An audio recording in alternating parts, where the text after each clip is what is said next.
যদি সত্যিকার অর্থে নিজের জীবনকে উজ্জ্বল করতে চাও, নিজের জীবনকে একটা সাকসেসফুল জীবন করতে চাও, ইহকাল এবং পরকালে একটা আদর্শ দিয়ে সেটা করতে পারবে, তাছাড়া সেটা পারবে না। এই আদর্শ বহু অনেকে করেছে, বাম আন্দোলন করেছে, সমাজতন্ত্র করেছে, ইত্যাদি ইত্যাদি করেছে, কিন্তু তারা সেইটা সাকসেসফুল করতে পারে নাই। কিন্তু আমরা যে আদর্শের কথা বলছি সেটা গত 1500 বছর আগে এটা একটা প্রুভেন, একটা স্ট্যাবলিশড একটা আদর্শ, একটা আইডিওলজি, যেটা মানুষকে শান্তি দিতে সক্ষম হয়েছিল। আউযু বিল্লাহি মিনাশ শাইতানির রাজিম, বিসমিল্লাহির রহমানির রহিম। হিজবুত তৌহিদের তারুণ্য সভা আয়োজিত আজকের এই সুন্দর অনুষ্ঠানে সকলের প্রতি হিজবুত তৌহিদের পক্ষ থেকে এবং আমি রুফায়দা পানির পক্ষ থেকে প্রাণ ঢালা শুভেচ্ছা, অভিনন্দন। আমি আজকের এই অনুষ্ঠানে উপস্থিত থাকতে পেরে আমি সত্যি খুবই আনন্দিত বোধ করছি। কেননা আজকে সমাজ যখন এমন একটা ভয়াবহ পরিস্থিতিতে পরিণত হয়েছে, সেখানে তরুণদের করণীয় কী সে বিষয় নিয়ে যখন হিজবুত তৌহিদের একটি বিভাগ কাজ করছে এবং আপনাদের মতন বিভিন্ন প্রতিষ্ঠান থেকে স্টুডেন্টসরা সাড়া দিয়ে এসেছেন, I am feeling very honoured to be a part of this programme. আমি আপনাদেরই মতন একটা বেসরকারি একটা private, one of the first private universities of Bangladesh থেকে I did my bachelor's degree, এবং ইচ্ছা ছিল স্বাভাবিক যে হয়তো জীবনে কিছু একটা করব, আরও বড় বড় ডিগ্রি অর্জন করব, বিদেশে পাড়ি জমাবো। কিন্তু আল্লাহর অশেষ রহমতে হিজবুত তৌহিদের প্রতিষ্ঠাতা লগ্ন থেকে এই আন্দোলনের সাথেই ছিলাম। কেননা এই আন্দোলনের যিনি প্রতিষ্ঠাতা ইমামুজ্জামান জনাব মোহাম্মদ বায়েজিদ খান পান্নী, তারই ঘরে আমার জন্ম। তো এই আন্দোলনের আদর্শ আমরা পেয়ে বড় হয়েছি। আমি যখন পড়াশোনা করেছি, বাবা কখনোই আমাদেরকে বলেননি যে না তোমরা পড়াশোনা করো না, কারণ তুমি মেয়ে, তুমি ঘরে থাকো। তিনি সবসময় বলেছেন পড়াশোনা করো, দুনিয়া দেখো, জ্ঞান অর্জন করো এবং সেই জ্ঞানকে আল্লাহর দ্বীনকে প্রতিষ্ঠা করার জন্য কাজে লাগাও। তোমার জ্ঞান, তোমার মেধা, তোমার সাহস, তোমার শক্তি সব কিছু যেন জাতির জন্য তুমি উৎসর্গ করতে পারো, সেইভাবে যেন তুমি শিক্ষা লাভ করো। আমি যখন পড়াশোনা করেছি, আমার সাথে অনেক ফ্রেন্ডসরা ছিল যারাও আমরা একই সাথে একই প্রতিষ্ঠান থেকে ডিগ্রি নিয়েছি, এক একজন এক এক জায়গায় প্রতিষ্ঠিত হয়েছে, যেটা আজকে মাননীয় ইমামের বক্তব্যের মাধ্যমে আপনারা জানতে পেরেছেন যে আমরা আজকে দুনিয়ার পিছনে নিজের ক্যারিয়ার নিয়ে এতটাই ব্যস্ত হয়ে পড়েছি, নিজেকে প্রতিষ্ঠিত করার জন্য, কিছু অর্জন করার জন্য, দ্যাট আমাদের টার্গেটটাই সেট করেছি that I have to B someone, I have to be in a platform যেখানে মানুষ আমাকে চিনবে, I have to earn a lot of money, I have to have materialistic materials যেগুলো আমাকে মানুষের মাঝে একটা অবস্থান করে দেবে। কিন্তু আমাদেরকে এই শিক্ষা ব্যবস্থা থেকে আমাদেরকে কখনো এটা শিক্ষা দেওয়া হচ্ছে না বা হয়নি যে তুমি এই জ্ঞান অর্জন করে কি করবে, শুধুই কি নিজের জন্যই কাজে লাগাবে, নাকি তোমার এই শিক্ষা অর্জনের মাধ্যমে তুমি মানুষের জন্য কিছু করবে। আজকে দুনিয়া যখন যুদ্ধের দামামা চলছে, বিশ্ব যখন মানুষের রক্তে যখন ভিজে যাচ্ছে, ছোট ছোট বাচ্চা, যেখানে 35,000 ফিলিস্তিনিকে অলরেডি হত্যা করা হয়েছে, যেখানে 2/3 অফ দেম হচ্ছে নারী এবং শিশু, যখন আজকে পৃথিবীর মাটি যখন মানুষের রক্তে ভিজে যাচ্ছে, যখন এই সভ্যতা যখন ধ্বংসের দুয়ারে দাঁড়িয়ে আছে, তখন মানুষ কিন্তু দিশেহারা, বুঝতে পারছে না কোথায় যাবে, কোথায় গেলে একটু শান্তি পাবে, কোথায় গেলে একটু নিরাপত্তা পাবে, কোথায় গেলে মানুষের আত্মিক একটা প্রশান্তি পাবে। তেমন একটা সময়, সেই একটা লগ্নে হিজবুত তৌহিদে মানুষের সামনে একটা নতুন একটা সভ্যতার ঘোষণা দিয়েছে। আজকে আমি মনে করি আপনারা আপনাদের জীবনের একটা যুগ সন্ধিক্ষণে দাঁড়িয়ে আছেন। আপনারা এখন সবাই বেশিরভাগই, আমি মনে হচ্ছে আমার আপনাদেরকে দেখে যে আপনারা ইউনিভার্সিটিতে পড়ছেন। এই সময়টাই হচ্ছে মানুষের জীবনের গোল্ডেন টাইম, একটা প্রাইম টাইম। এই সময় মানুষ ডিসাইড করে তুমি কোন দিকে যাব, আমার ক্যারিয়ারটা কোন দিকে গড়ব। এই সময়টাই মানুষ সিদ্ধান্ত নেয় যে তার জীবনটাকে সে কীভাবে এগিয়ে নিয়ে যাবে। এখন এই যে সিদ্ধান্ত সমূহ যেটাকে বলা হয়, এমন একটা লগ্নে আপনার সামনে একটা প্রস্তাবনা এসেছে যে আপনার এই জীবনকে আপনি কিভাবে ইহকাল এবং পরকালে সাকসেসফুল করতে পারেন। নতুন একটা সম্ভাবনার উন্মোচন হয়েছে আজকে মাননীয় ইমামের বক্তব্যের মাধ্যমে। আমি বিশ্বাস করি মাননীয় ইমাম যেভাবে সুন্দর, সরল, সহজ এবং সাবলীল ভাষা যে উনি যে দিক নির্দেশনামূলক এবং ইনফরমেটিভ যে একটা স্পিচ, যে বক্তব্য আপনাদের সামনে উপস্থাপন করেছেন, আমি বিশ্বাস করি যে আজকে আপনারা বুঝতে পেরেছেন এই পৃথিবীতে আপনাদের আগমনের উদ্দেশ্য কী, এই পৃথিবীতে আপনি কি করবেন, কিভাবে এই পৃথিবীকে আপনি শান্তিময় করতে পারবেন। আল্লাহ রব্বুল আলামিন আমাদেরকে একটা স্বাধীন ইচ্ছা শক্তি দিয়েছেন, তাই নয় কি? আমি ডিসাইড করতে পারি আমি রাইট দিকে চলবো নাকি লেফট দিকে চলবো, আমি ইতিবাচকভাবে আমার জীবনটাকে অতিবাহিত করব নাকি আমি নেতিবাচক দিকে আমার লাইফটাকে ভাসিয়ে দিব, আমি কি একটা সভ্য একটা শালীন জীবনযাপন করব নাকি আমি অসভ্যতায় দাজ্জালি অসভ্যতায় নিজের জীবনকে ভাসিয়ে দিব। এই যে ইচ্ছা শক্তি, স্বাধীন ইচ্ছা শক্তি, এটা অন্য কোনো প্রাণীর নেই, শুধু মানুষের মাঝে আছে। এবং এই স্বাধীন ইচ্ছা শক্তির মাধ্যমে কিন্তু আপনি ডিসাইড করতে পারেন আপনি কোন রাস্তাটা নেবেন এবং রাস্তা কোনটা নির্ধারণ করবেন। That is the most important decision of year life. আপনার ডিরেকশন, কোন দিকে আপনি যাবেন, উত্তর, দক্ষিণ, পূর্ব, পশ্চিম, যেই দিকে আপনি যেতে চান সেই দিকটা আসলে আপনার যে রাস্তাটা ঠিক কিনা সেটা চুজ করাটা হচ্ছে সবচেয়ে ইম্পর্ট্যান্ট। রাস্তা যদি ভুল হয়, আপনি চিরজীবনও যদি হাঁটতে থাকেন, দৌড়াতে থাকেন, ক্রল করেন, আপনি আপনার গন্তব্যে পৌঁছাতে পারবেন না। ব্যক্তিগত জীবনে যেইভাবে মানুষের সিদ্ধান্তটা ডিরেকশনের ব্যাপারে, ঠিকভাবে জাতিগতভাবেও একই সিদ্ধান্ত, যে কি করলে, কোন রাস্তায় চললে আমি আমার জীবনকে সুন্দর, শান্তিময়, আমার পৃথিবীটাকে সুন্দর করতে পারি, শান্তিময় করতে পারি। শান্তি মানে তো ইসলাম, তাই নয় কি?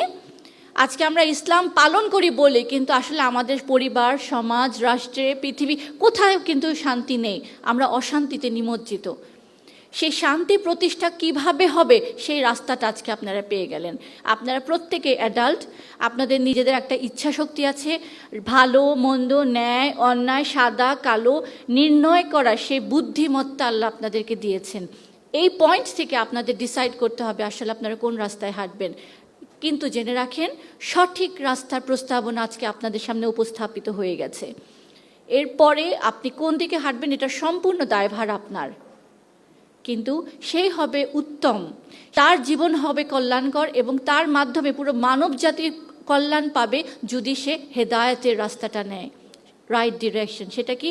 আল্লাহ যেই হুকুম দিয়েছেন সেই বিধিবিধান প্রতিষ্ঠা করার জন্য আমি আমার জীবন সম্পদকে উৎসর্গ করব, তাহলে বুঝবেন এই পৃথিবীতে তার আগমনের উদ্দেশ্য সাকসেসফুল হলো। আমি যখন পড়াশোনা করতে করতে যখন এই সত্যটা বুঝি, আমিও আমার জীবনকে আল্লাহর জন্য উৎসর্গ করেছি, সোপর্দ করেছি। আমি এই অঙ্গীকার করেছি যে আল্লাহ, তুমি আমাকে যে দায়িত্ব দিয়ে পাঠিয়েছো তোমার খেলাফত করার জন্য, পৃথিবীকে শান্তি প্রতিষ্ঠা করার জন্য, এই আন্দোলনের ছায়াতলে থেকে আমি সেই কাজটাই করে যাব। এবং তারই একটা ধারাবাহিকতায় আমরা একটা পত্রিকা প্রকাশনা করি, যেটা হয়তো আপনারা পড়েছেন বা শুনেছেন, দৈনিক দেশের পত্র পত্রিকা। যে পত্রিকার সম্পাদনার দায়িত্বে আমি আছি এবং এই পত্রিকার মাধ্যমে আমরা ইসলামে নারীদের ভূমিকা, নারীদের সম্মান, নারীদের অধিকার সম্পর্কে গত 10 বছর ধরে লিখে আসছি। এবং এর ফলে আজকে হাজার হাজার নারীরা ইসলামের নারীদের অধিকার কি সেই সম্পর্কে তারা সচেতন হয়েছেন। তারা জানতে পেরেছেন, বুঝতে পেরেছেন যে এত বছর তাদের কানের কাছে যে একটা ফতোয়া দেওয়া হতো যে নারীরা হচ্ছে শয়তানের রূপ, 1, 2 হচ্ছে নারীরা হচ্ছে সকল ফিতনার মূল কারণ, নারীরা কবরস্থানের পাশ দিয়ে গেলে কবরের আযাব হবে, নারীরা যদি মসজিদে যায় মসজিদ নাপাক হয়ে যাবে। এইসব কথা বোধহয় বাংলাদেশের প্রেক্ষাপটে যদি বলি এমন কোনো মেয়ে নাই যেগুলাই শুনে নাই। মেয়ে মানুষের চুল যদি কোনো পুরুষ মানুষ দেখে শেষ, সে জাহান্নামী হয়ে গেল, তার কণ্ঠ পর্যন্ত শুনলে সে জাহান্নামী হলো। তো এমন একটা ফতোয়ায় যখন একটা সমাজ একেবারে একেবারে নিমজ্জিত, যখন সেই সমাজটা ভরপুর এরকম ফতোয়ায়, সেই সমাজে হিজবুত তৌহিদের দৈনিক দেশের পত্র পত্রিকার মাধ্যমে নারীদের সম্পর্কে যখন সঠিক তথ্য দেওয়া শুরু হলো, ইতিহাস থেকে, কোরআন থেকে, হাদিস থেকে, রাসূলুল্লাহর জীবনী থেকে, নারী আসহাব যারা ছিলেন তাদের জীবনী যখন আমাদের পত্রিকার মাধ্যমে আমরা প্রকাশ করা শুরু করলাম, তখন নারীরা তাদের সম্পর্কে সচেতন হওয়া শুরু হলেন। তখন তারা বুঝলেন যে সত্য তাদের কাছ থেকে কিভাবে আড়াল করে রাখা হয়েছিল। তারা বুঝতে পারলেন যে ইসলাম তাদেরকে কি সম্মান, অধিকার, শক্তি, মর্যাদা সব কিছু দিয়েছে। এই শক্তিতে বলিয়ান হয়ে আজকে হাজার হাজার নারীরা হিজবুত তৌহিদের সাথে ঐক্যবদ্ধ হয়েছেন।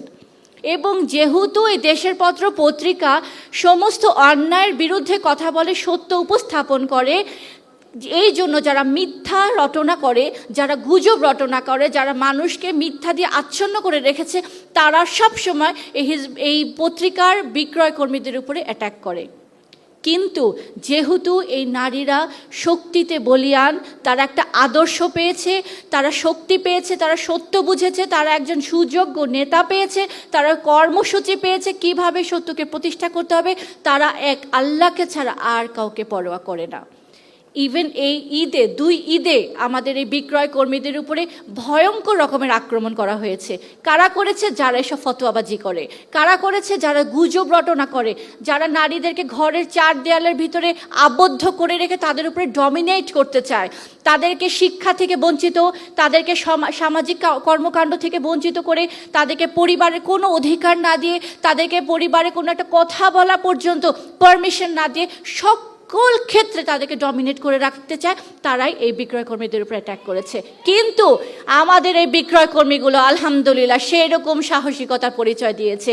যেখানে যেখানে তাদেরকে আক্রান্ত করা হয়েছে সেখানেই তারা রুখে দাঁড়িয়েছে এবং যা পদক্ষেপ নেওয়া দরকার, আইনি পদক্ষেপ নেওয়া সমস্ত নিয়ে এই ফতোয়াবাজদেরকে জেলের ভিতরে ভরেছে।